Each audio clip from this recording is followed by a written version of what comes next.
thank you for joining us here on the panel today. Sure. For the Where Washington Meets the Valley panel for our GWU Alumni Association. So what did you think of our panel today and the audience participation?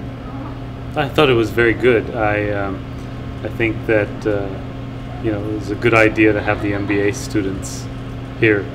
So I think it was a good way for them to see, from at least some of us in the panel who work in the Valley, what it could be like.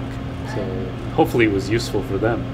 Well, I thought you gave some good advice to the students about, about from your own career perspective. You worked at McKinsey, NetApp, what can you expand a little bit more on your experience moving from a large company to being with a startup company that made it to a big company and now heading up your own company? Sure. I actually believe that I learned a lot at McKinsey.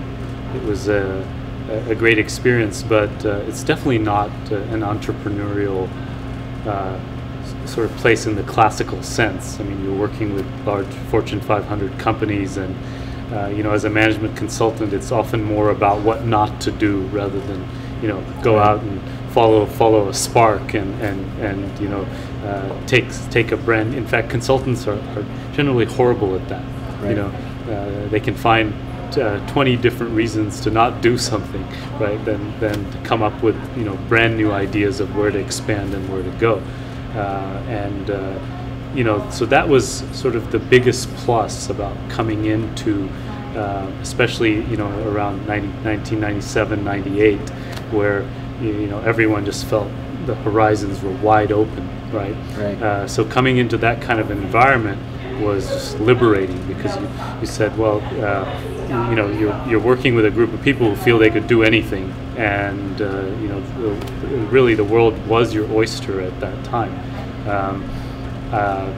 But then you move on, the company gets bigger, it becomes successful, and then you become more conservative naturally, because you're trying to protect your revenue. As much as you're trying to grow it, you're also trying to protect it. Right. And so I think it's in the Valley, many people that I know are basically serial entrepreneurs. Even if they're not themselves starting the companies, they like to go either as part of the executive team or as part of the startup team. They don't have to be people who are doing the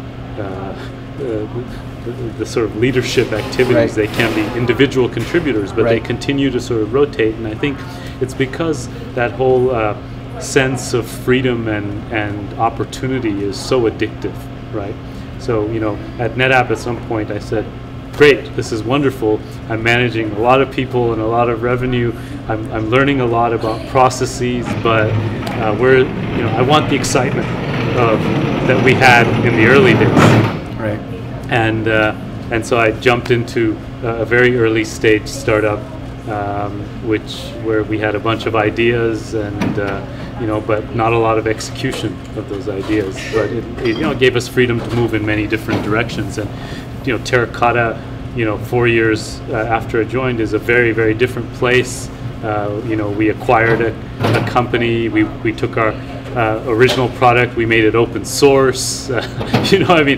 We've done a lot of very big moves, which are very hard at a large company. I mean, you can't imagine a company the size of NetApp suddenly saying, okay, we're now going to open source our technology, right? Or we're going to completely change our product. I mean, those are things that by nature go against revenue protection and kind of following your business model. So It's great to kind of go in and establish a business model. That's one of the most fun things you can do as an entrepreneur.